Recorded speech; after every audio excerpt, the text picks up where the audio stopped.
This is the face of a killer. His name is Mitchell Quay. He was sentenced to life imprisonment.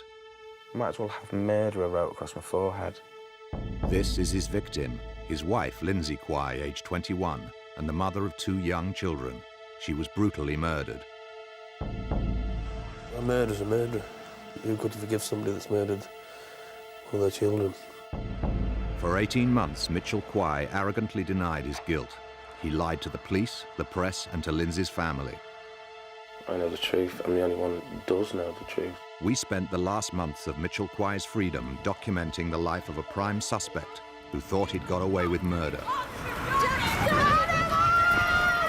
Tonight on Real Life, we reveal Mitchell's cruel campaign, and we join Lindsay's family on a search to find out the truth of what happened to their daughter. I want to see him behind bars, but I also want to know where my daughter is so we can bury her.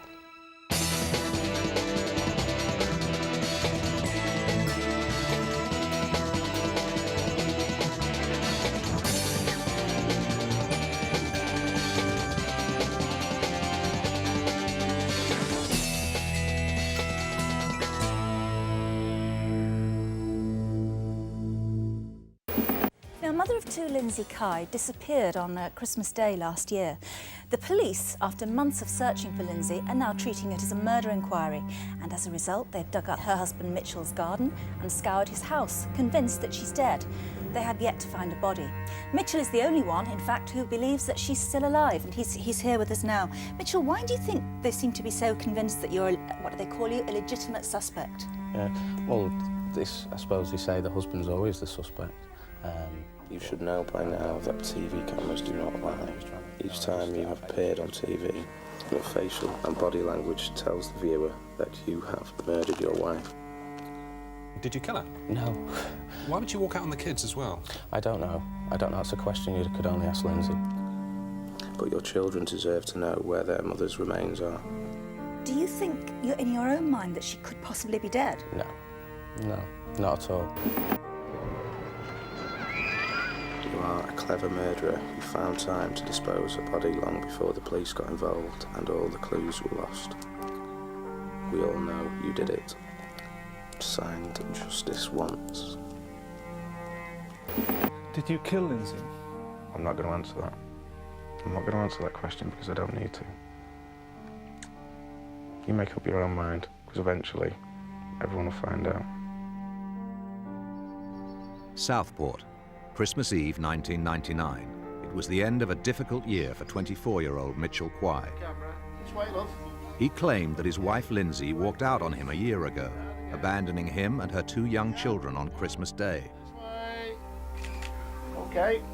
Right, Jack, come and sit over Actually, here. Mitchell had killed her and was using the image of an abandoned father for public sympathy, callously promoting the lie that Lindsay was still alive. If Lindsay was dead, they would have found her by now, especially after all the searches and everything they've done. Husbands do kill their wives, but unfortunately for them... Lindsay's devastated family knew it was a lie. Is there anything I can do to try and help? Her father, Peter, was never in any doubt about his daughter's fate, and he wasted no opportunity to prick Mitchell's conscience. It was put up by me for Mitchell's benefit, so that every day of his life he saw a picture of Lindsay. You must do something to the conscience if you are responsible for doing something to somebody and you see the picture face every day. It's got to have some effect on you. And that was the idea. If he thinks that I've killed his daughter, I wouldn't sit in the same room as the guy. But one day he'll be on my doorstep apologising. For almost a year, Merseyside police had been searching and digging, but they could find nothing, no body and no evidence of foul play. Without a body, they had an almost impossible task to prove that she was not just missing, but actually dead. My view is if we've got the body, we've got the man. I don't believe for 1 minute that Lindsay has gone out on Christmas Eve and has come back in on Christmas Day and abandoned those children. She loved the children. I don't believe that. What is frustrating for me is I know she's dead. That's my mummy. It breaks my heart because I don't know if one day I'm going to have to turn around to Robin and say, look, some psycho's killed your mum. You know, I wouldn't put it exactly like that, but I know how I felt when I lost my mum. With her being so young, I suppose it's different, but I just don't know what to say to her anymore. I don't know what to do. Lindsay was the youngest daughter in the Wilson family of 6 children. She was a fun-loving, outgoing, outspoken. She wasn't shy, not as she got older. She was as a baby. I mean, if anyone went to get her, she'd run off shouting her dad. In February 1995, Lindsay was only 17 when she became pregnant by her first serious boyfriend. They got engaged. Most of the time she was happy about it. You know, she didn't like think of abortion or anything like that. She was pregnant and that was it. But Lindsay had second thoughts about the marriage and broke off the engagement. 5 months pregnant, living alone and frightened about her future, she met Mitchell Quay, a 20-year-old croupier. The first thing that attracted me to Lindsay, I think, a smile. And I saw her, I was like, oh, God, oh, she's gorgeous, and I fell in love. And from that night on, we were never apart. That was it. A week later, we were engaged. About a week later after that, the wedding was set, and we were married after 5 weeks. It was a big step, a big step. They were married on the 1st of August 1995. Mitchell had no family at his wedding, apart from his younger brother, Elliot. Ah, now then. These are Lindsay's wedding photographs. Now Peter, that's his brother, Elliot. Lindsay, Mitch. Lindsay on the rebound, that's what it was. Even that day ended up with a big argument at the end of the night. So maybe that was a sign of things to come. Don't know. I just can't believe it's happened to us. You read about these things in the papers and you have pity for the families. And the next thing you know, it's happened to us. I sometimes sit there in the back porch and I look out on the garden and things spring into mind, like Lindsay's cold somewhere. All the family's a victim, aren't they? So in the way it's affected my family, especially my son Peter, really taking it bad. He's not the same boy he was. It's really affected Paula. And a dad who doesn't say much, but at the end of the day, I think it'll affect him more. I just asked him where he's put Lindsay. Just ask him to be a man and tell us where she is. Own up to what he's done. Because at the end of the day, he's going to pay the price for what he's done. By January 2000, over a year after Lindsay's disappearance, Mitchell decided he'd finally enough press exposure. This is me saying I didn't want to be in the newspapers anymore. Saying I've had time to think over Christmas, which I have. Just leave it to them now. I would describe Mitchell as an egotist. I mean, he's always seeking publicity. I understand that he keeps all sorts of newspaper cuttings at his home. And for me, he's just basking in all this notoriety. The police have been going around interviewing all of the people that I've ever slept with and stuff like that. I mean, I know they're clutching at straws now, like, but what do they think? I shagged her to death or something? Do you know what I mean? Completely pathetic. Lindsay was last seen alive on the 15th of December 1998. She was a regular at the corner shop. Perhaps about a week or 10 days before Christmas, I remember seeing Lindsay. And after that, and all of a sudden, I never seen her at all after that. Lindsay was reported missing by a social worker on February the 5th, 1999. She had not been seen for 53 days, and Mitchell had said nothing to her family. Why did he not tell us? He was so fond of coming down, passing messages in the past, like, give these flowers to Lindsay, give this note to Lindsay. So why didn't he tell anybody? Lindsay's family, they're the last people I'd contact. Why would I contact Lindsay's family? Lindsay's family, well, we just don't like each other. Mitchell claimed Lindsay was still alive and that he'd seen her in an unbelievable series of coincidences. There was a picture of Lindsay on the front of the Visitor, and he turned and says to me, "She'll have to come forward now." He said, "Because I've seen her in the marketplace and she's been seen in the black Mercedes." As I come round here, Lindsay was the front seat passenger. I said, "Well, if that's the case then, if you've seen her, where's the rest of the people that's seen her?" She was like here, there. So that's when she said, "Call me a fucking wanker," that's where she was stood by me.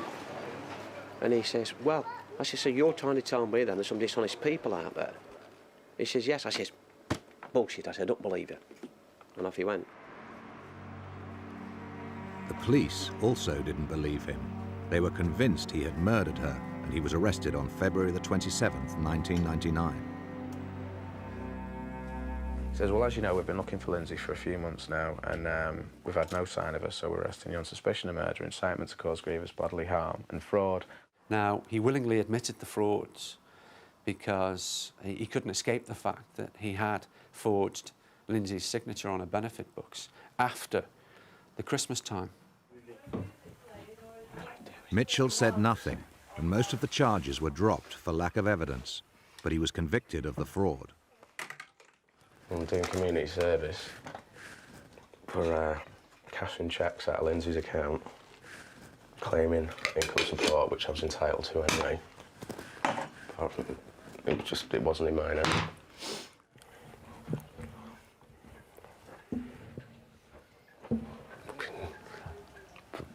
Me having to do this, leaving me with the kids. I wouldn't piss on her if she was on fire. Mitchell had narrowly escaped a murder charge. His confidence grew, and local people began to believe his story.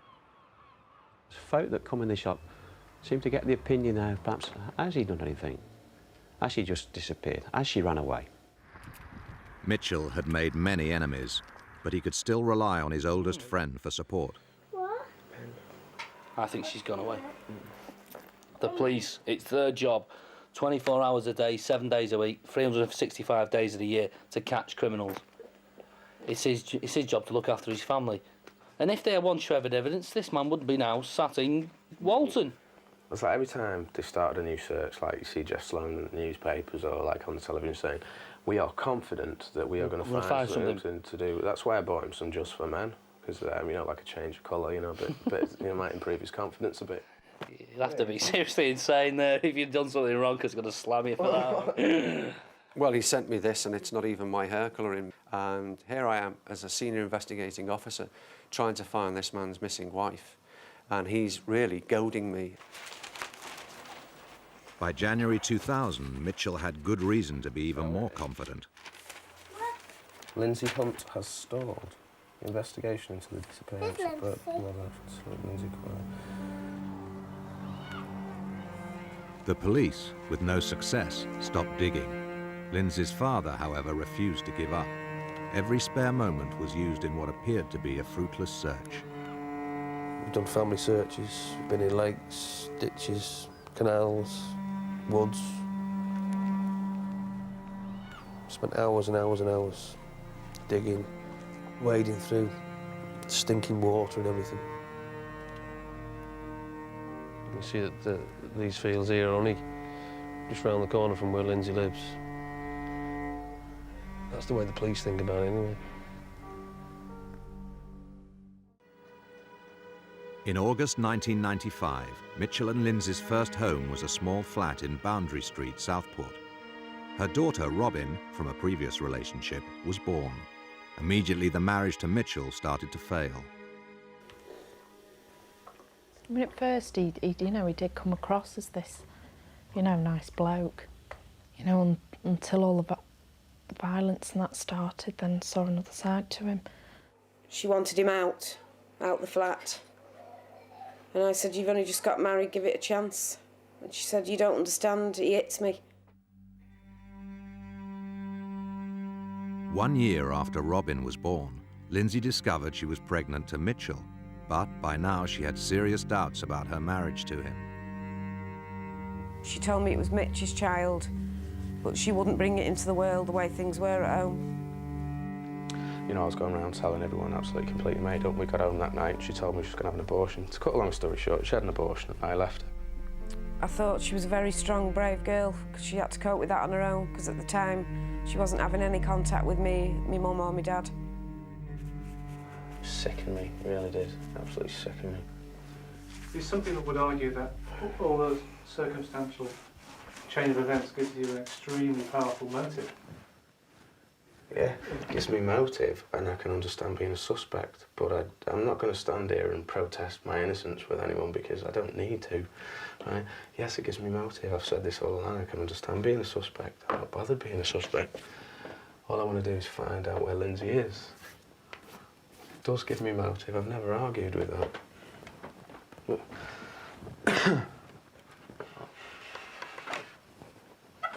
it's just sad. I mean, do you know what? I mean, any idea what I felt like when this first began? People accusing me, or not accusing, but saying things in the newspapers about people talking about me, people thinking I killed me. Do you have any idea what it felt like? How much how many times I've walked out my front door, and how many times I've thought to myself, I just can't. I don't want to walk out there with people looking at me, thinking I've done something like that to my wife. Any idea what that feels like? Mitchell never forgave her for aborting his child. He beat her, and she took out an injunction against him. After just a year of marriage, Mitchell walked out, leaving Lindsay alone for the Christmas of 1996. That was his days when he'd sleep around. I used to have Lindsay down at mine saying to me, I can't go in this shop, I can't go in that shop, because every shop I go in, there's someone he slept with. This was while he was married to her. Even under suspicion of murder, Mitchell kept up his old habits. I'm not going to deny it. I've not been completely celibate over the last year, anything but. You get offered it on a plate, you take it. The one woman turned around to me and said, I don't care if you have done it. She said it actually turned her on. The fact she didn't know whether I'd done it or not. And so I kicked her out. In their desperation to find her, Lindsay's family sought any help they could get. Letters off people, sidekicks' drawings of where she might be buried. People seem to know what's gone on, but they don't know where the body is. Well, they've given drawings or things like that, but it could be anywhere. It's just that a lot of the sidekicks have said she's surrounded by water. There's that much water in Southport. Where do you look? Just wish she could come to us and tell us where she is. She must be able to come and visit one of the members of our family. Like she said herself to the sidekick, it's hard to find me. So he has done a good job, really, of covering his tracks. Oh, yeah, hon. Your ghost? Yeah. In April 1997, after 5 lonely months, Lindsay took Mitchell back. When we first got back together, it was brilliant. Lindsay wanted a baby, I wasn't too sure. She fell pregnant pretty quick. I was very dubious because I didn't, after what had happened when she got pregnant the first time, I couldn't accept it in a lot of ways. But late one night, Mitchell's violence snapped again. By now, Lindsay was 4 months pregnant. Entering the House of Horrors. The House of Horror. Look at them mess here. I heard Lindsay's footsteps going out, and then I looked out the window and she was running down the road with Robin. And then I heard banging. All them windows were smashed. There was a door lying out here. Glass on the road from the car being smashed. Blood on the paintwork. Because he used his fists. Where's the doors gone? I just completely lost the plot. Went absolutely berserk. Absolutely mental. I've said to Lindsay, if you'd have been in that house, he would have killed you, and one day he's going to kill you. To me, I always felt there's a spark of uncertainty and spontaneity about Mitchell that fascinated her or thrilled her. And although there was the inherent danger of the spontaneous violence towards her, after long periods of separation, she sort of craved that spark again. They were both evicted, but they stayed together for their son Jack's birth in October 1997. It was to be a temporary lull. The following year, Mitchell walked out for good. I expected us to get divorced. I expect that to be it, out of the way, gone, over and done with. Peter Wilson lived a mile from Mitchell's home, and every week he had to collect Lindsay's children. It was a painful journey to face the man he was convinced had killed his daughter. I can go round and take the kids off him and try and keep as calm as possible. I mean, for the sake of the kids, my sake, and Lindsay's sake. Hatred, I think. That's the feeling that I feel for him. It's a feeling that you've got to keep under control. Sometimes it's harder to do than others. I'd never go in the house. If he said, you want to come in and wait for them, I'd always wait outside. Are you ready? Oh, well done. Come on, Joe. Kiss. Ooh, good last kiss. You good? You've got the pyjamas and all that? Yeah, I've got all the stuff. No, there's cream in there for his back. I'd like him to come in and sit down and talk. But he won't. Come on, then. I couldn't walk up to the front door and face the person who I think killed my daughter. I couldn't do that. So I suppose if he really is telling the truth to an extent, then I admire the guy in a way. Who's that? Who's on the donkey? Me. No. No, Mummy. Lindsay was never away from her children. She took them everywhere she went. She'd walk for miles with the double buggy. Mummy. She looked after them really well. Mummy. Mitchell was never there for the children. Never. There. It's upsetting when she says, I can't find me mummy, can you help me find me mummy? She thinks she's at Grandad's. On. She was sat on the kitchen floor and she said to me, my mummy's dead. And I said, who's told you that, Robin? And she said, I can't remember. And she was in like a daze. And then she wouldn't answer anything else after that. Many people had their own suspicions about what happened to Lindsay. Late one night in January 2000, Mitchell received an anonymous phone call. Hello, is that Mitchell? Mitchell Quay? Yeah, well, something you should know, Mitchell. We know you're guilty. Your conscience, it must be burning in you what you have done to that poor girl. You're an animal. You're a beast. You're the devil. And your conscience will destroy you. You will be caught, because justice will be served. They're sick and things like that. Sick. Idiots. I will get him. After what he's put us through this last 12 months, it's a joke. 13 months after Lindsay's disappearance, Mitchell was desperate to know if the police had any new lines of inquiry. So he spoke to the investigation team.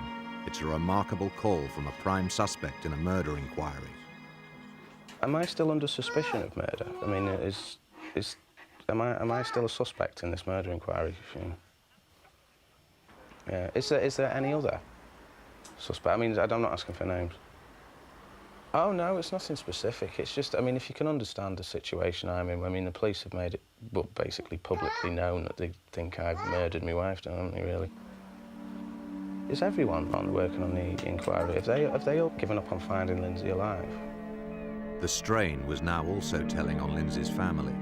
You can tell in his face he's not happy, he's worried. He looks worried every time. Does he sit and think what it's doing to us, though? No.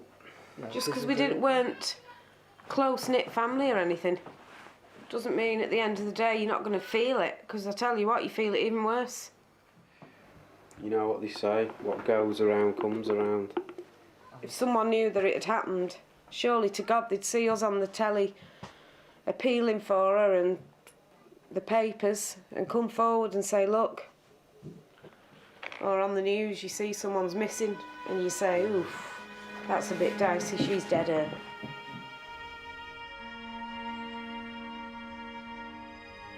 After months of mounting pressure, Mitchell had decided to go on the offensive against the police. He invited a journalist from a local paper to his house and presented his news story. Right. You hear there's been some developments regarding the legal aspect of the case? I'm suing them. Missing mum, husband just sued. 1 minute he's leaving it to the police to sort it out. Now he's suing the police because of arresting him or something. Is it right to arrest someone with no evidence? No evidence whatsoever? Not one thing? Can't understand it, really. Because he was arrested and charged with 3 offences and was convicted of 2 of them.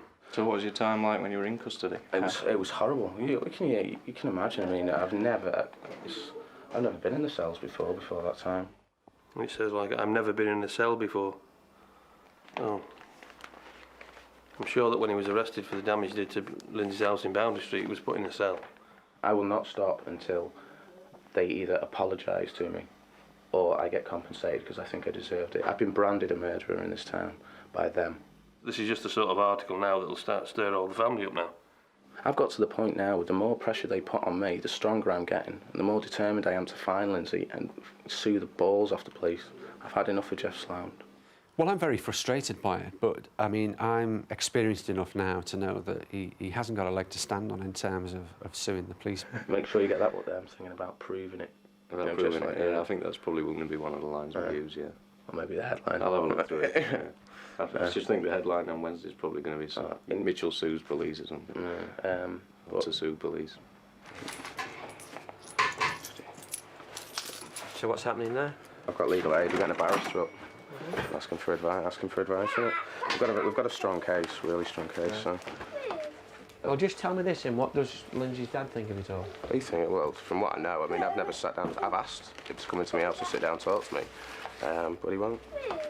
I mean, it's like I've said, I've started saying to the police, if you think I have done something to Lindsay, then prove it. Yeah. Because I'm not going to stand here and start saying, oh, I'm innocent. Yeah. We've got nothing, yeah. Right, cheers, okay, Arthur. all right, ta-ra. When Lindsay and Mitchell split up in April 1998, she was so scared of him that she was given a personal attack alarm. Woman's Aid helped her to find a new home, and she was soon making a new life for herself. The house was just a children's house. As you walked in through the front door, there was toys everywhere. As soon as her birthday had finished, she would plan for Christmas. She was a very loving mum, very loving.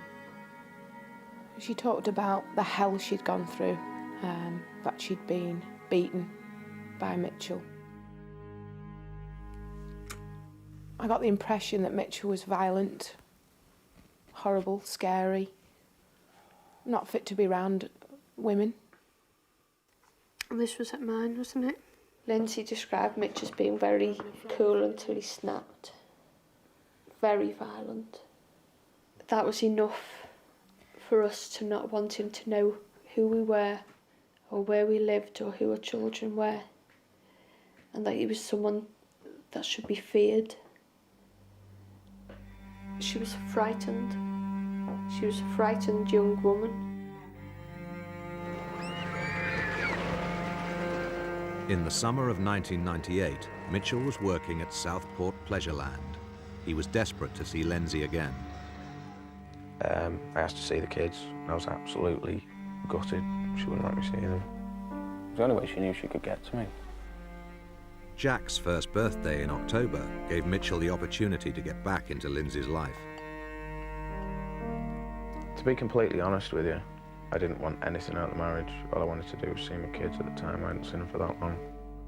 Curiously, Mitchell couldn't bear to part with his last gift to Lindsay. These are the last bunch of flowers I bought Lindsay.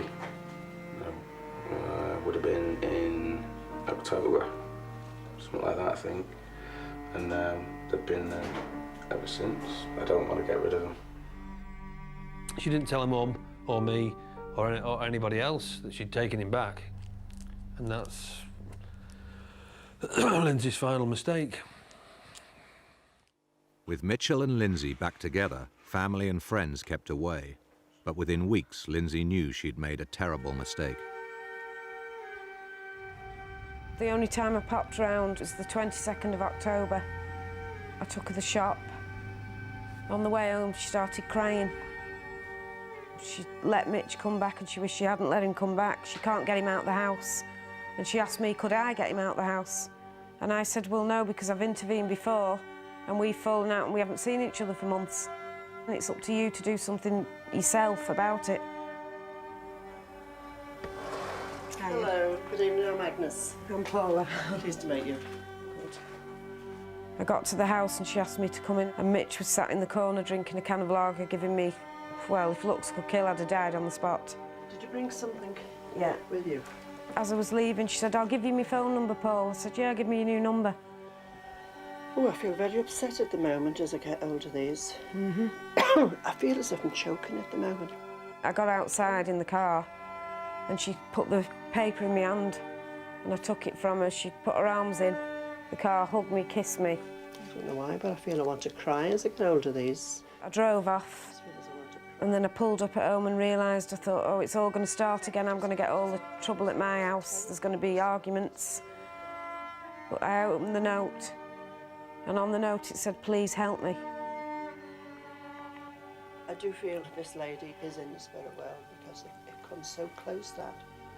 The next day I saw my mum and I gave her the note. I said, this is what Lindsay's written. I feel I'm still in Southport. I'm not outside of Southport with this girl. She said she'd had him back because she felt lonely and she realised she'd made a mistake, but there was no one to help her anymore. And then, like I say, I read that note. Please help me. And I wished I could turn the clock back.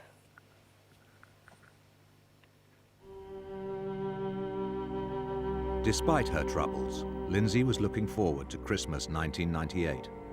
She loved it, Christmas. I think it was the 11th of December. She popped up around tea time. I took her home, but we stopped off at the off-licence at Berry Road and she went in to get me some cigarettes. And she come running out, gave me a kiss and said, see you later, Mum. And I've never seen her since. I get emotional now. We found out that she's actually going to institute divorce proceedings again and had secretly sought an appointment with a solicitor, and we felt that Mitchell wasn't aware of that either because she's probably in a row with him on the 15th, has let it slip that she's going to see the solicitor and that he's not going to see the children. And I felt that was quite a big catalyst to what happened. Christmas Eve day, we had 2 black bags of presents in the car for Lindsay's children. I rung Lindsay in the morning to tell her that we'd be up with them. Couldn't get any answer. And about 20 to 4, the doorbell went. When I got downstairs, it was Mitchell Quine. And he stood there in this cold weather and rain in just this shirt and the 2 children in the buggy. And I said, I've been ringing Lindsay all day. And he says, oh, the phone got broken in an argument. I said, where's Lindsay? And he said, she's in the house getting ready to go out with her mates. Anyway, I gave him the presents and this, that and the other, and I just said, I hope there's going to be no trouble tonight. And you know, it's going to be a quiet Christmas for you. And off he went. Next time I saw her was at 7 in the morning, Christmas Day morning. She came in, she was wrecked. Well, we got no card from Lindsay at Christmas, no presents or else. Didn't think too much of it because we left them to get on with it. She got up, after say about 1, 2 o'clock, something like that. Got up, I had her go in the bathroom, like, had the shower going. She came down and got herself sorted out and left. Complete rubbish. I don't believe one thing he said. I believe he's harmed my daughter. Have I made up the story that I've just told? Well, one day everyone's going to find out, aren't they? I didn't do that. I haven't done anything to Lindsay. I'm not capable of doing something like that. Like I say, I'm not going to sit here and start saying yes and no to stupid things, stupid questions I've already answered 1,000 times. And just say again, and it's not a stupid question, it's a very serious question. Did you kill Lindsay? Wait and find out. Just wait and find out. Lindsay was last seen alive on the 15th of December 1998. Her absence was not reported until February the 5th, 53 days later. She was not reported missing by Mitchell, her family, her friends or neighbours, but by a concerned social worker. I hate him. I mean, does he not have any feeling for what he's done? For that young girl that had no one in the end? She was just a lonely girl with 2 children. And I have to sit here and live with my guilt for not being there for her. So does the rest of the family. We shouldn't have done what we did. No, we shouldn't have done what we did. We should have gone round and seen what was happening. Then he wouldn't have been able to get away with what he's got away with. It's not just us that stopped going, all the friends stopped going as well. Yeah. Yeah. Nobody should stop They all going feel round. guilty, just like we did. Go and get the cards, Liam. Mother's Day 2000. Lindsay has been missing now for almost 16 months. I know your wish was for Lindsay to come back. To your mum, happy Mother's Day. It makes me annoyed to think that she's missed Mother's Day, you know, and the kids have. That's something they're going to have to grow up with for the rest of their lives now. Is that from Danny? No, well, I don't think I'm going to bother with spiritualists anymore. I'm going to try clairvoyance now. I might try one of them in a couple of weeks. Lindsay had been here, she would have been here all day today. Well, she'd have a bit of dinner and she'd probably fetch a bottle of wine with her and splash out on presents, things she always liked to do. But no, not this year. Robin wrote that, so. Mother's Day at Mitchell's was tense as he finally lost patience with us. Is it difficult, Mitchell? No comment. Is it difficult on Mother's Day? I'm not getting into this, Chris. I told you. No, don't. Why? I've told you. Finish. Don't put me in an don't put me in a horrible position, Chris. Turn it off. Don't put it right. I don't mind you can film around the house. I told you. No. Right. At the end of the day, Mother's Day, I'm not going to do anything. I'm not doing anything. I don't want to talk about it anymore. We've done loads of filming, so I'm saying no. Right. You're not concerned how it makes you look? I'm not asked. In what way can I look any worse? In what way? What? I mean, I've been fucking arrested for murder. I've done fucking all sorts. I think he started to realise it was inevitable at some stage we were going to take some more action against him. My view was that the longer we waited, the weaker the case may be, because even then we were talking about a circumstantial case, and I felt that we needed to take some assertive action. You see stuff like this happening to people on the telly, like people doing press conferences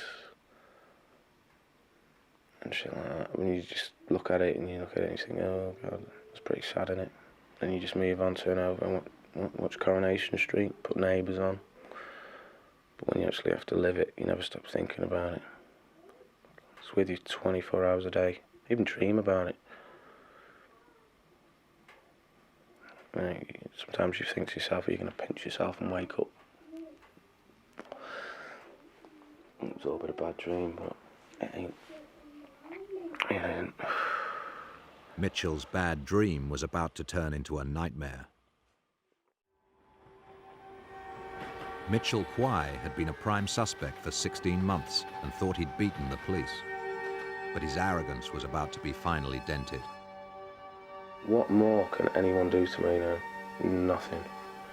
I've been dragged through the newspapers, a few of the nationals, I've been on the television, I've been on Richard and Judy, and now I'm doing this, and I've gone beyond caring what people think of me. I've said my bit. If people don't believe what I'm saying, that's tough shit. I don't care anymore. I know the truth. I'm the only one that does know the truth. Serious, you know, I mean, at the end of the day, I was the one who was there, here. After 16 months' investigations, the police knew Lindsay was not alive after the 15th of December 1999. And they also knew Mitchell was lying about what happened that Christmas. At 8 o'clock on the morning of June the 7th, 2000, Mitchell Quai was arrested on suspicion of murder. 3 officers from a search team are in Mitchell Quire's house at the moment. They've been in there for about an hour and a half. Feels great after all these months. It's finally got him. Just a lot of weight off our shoulders, but it's not over yet, is it? Robin, put it down. Yeah, kid to read it. Put him? No. Glad it's over in a way, but maybe we'll find out now where Lindsay is in the next few days and what happened to her. Yeah, it's been on the news all morning. Hope somebody's got the decency to tell us. Ow! Get away! It hits home that you could now find out exactly what's been done to Lindsay. It might not be very nice too now. Mitchell was taken for 2 days of questioning, but refused to say anything. My officers on the interview team remember quite vividly watching him recoil as some of the questions were put to him, but he still maintained his right to silence. But his body language gave them a completely different story. He was silent for 36 hours, but the police knew they had him, and late in the evening of June the 8th, he was charged with murder regardless. It has a very strange effect on people that you can imagine being charged with murdering somebody. I feel he's probably gone to a solicitor and said, why has this happened? How has that happened? And I think his solicitor's probably said, well, this is reality. Mitchell, knowing he could no longer escape custody, broke down, and 1 hour later he confessed everything. He'd spent 36 hours of no comment, and then when he decided to tell everything, we just couldn't shut him up. Not only had he admitted the offence, that he'd indicated areas where Lindsay's body was deposited, and it was only then it started to dawn on me that he'd actually cut her up. And everybody, absolutely everybody on the team were amazed. We just couldn't believe it.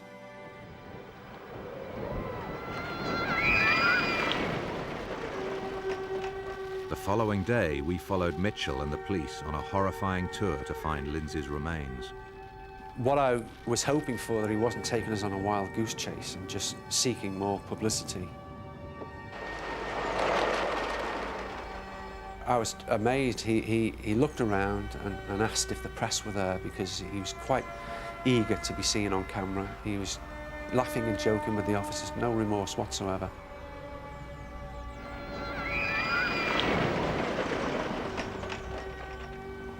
These are the grim scenes of Mitchell Quire revealing to the police the whereabouts of his wife Lindsay's broken body. He pointed to an area and said that he'd put the carcass, he referred to Lindsay's torso as the carcass. What will you do if the police find Lindsay's body? Be gutted. I'd be absolutely gutted. The kids. What would you say to the kids? What do I say to Robin? What do I say to her? Mitchell had callously cut up his wife and the mother of his 2 children in the bath at their home. He'd cut her legs off, he'd cut her head off, and he'd cut her hands off, and systematically wrapped them in cloth and bags and taped them up, and callously took them outside with the children and dumped the various body parts at locations that we've since found.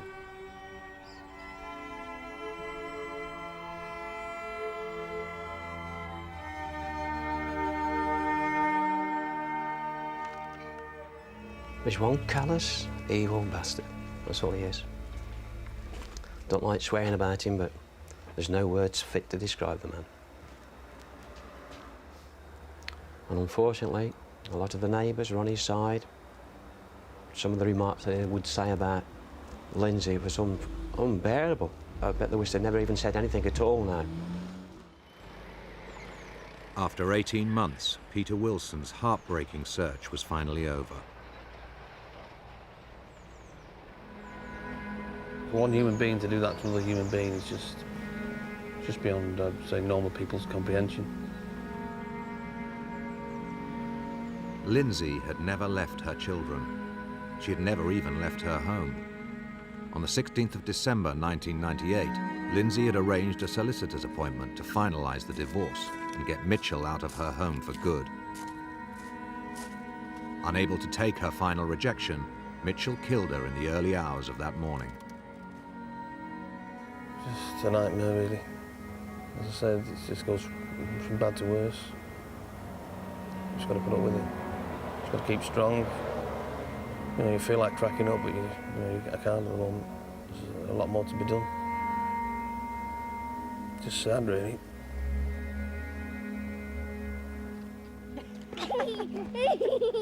They should be playing with their mum. She spent a lot of time playing with them. She just shouts, "Mummy, I want to see you." I wish Mummy's bed would fall out the sky so I could get in and talk to her. It's very upsetting, this. And then she says, "I wish I could die and go up to heaven with me, Mum." It's not fair to the kids. He's not only destroyed our lives, he's taken their mother away from 2 kids that Lindsay really loved. Mitchell had not only killed Lindsay, to save himself he had sullied the character of a loving mother. But worse still, he had bequeathed Lindsay one last cruel indignity.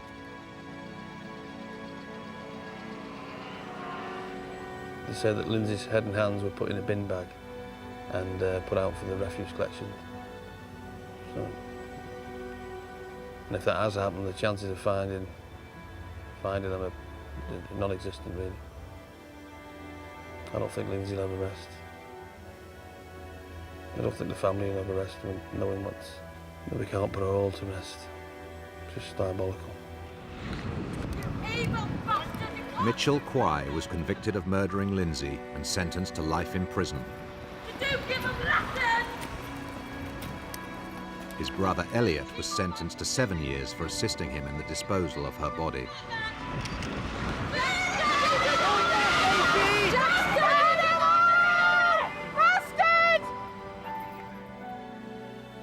What I believe truly happened to Lindsay is domestic violence at its worst, and how it finishes for a lot of women.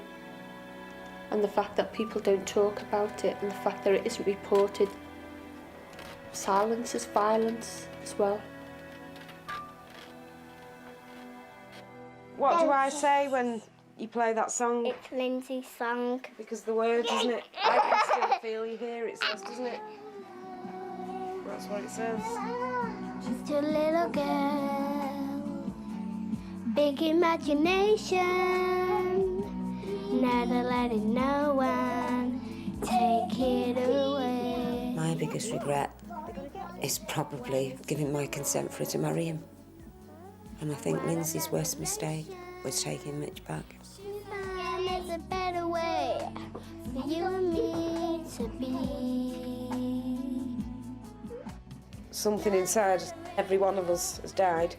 I think when Lindsay died, it died with us as well. We've lost something that we weren't really looking after at the time. You'll always be someone's baby. Goodbye, my friend. You're such a good I could love and still feel. To live with the fact that your sister's been murdered is just something you can't live with, but to find out what he's done to her, that is the worst thing.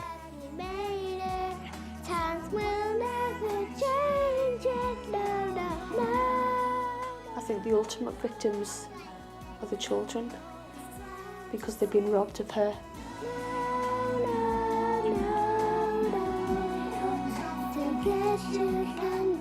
And when I meet Lindsay next in heaven, when they open the door, I hope she will meet me with open arms and I will hear her say, "Pop," once more.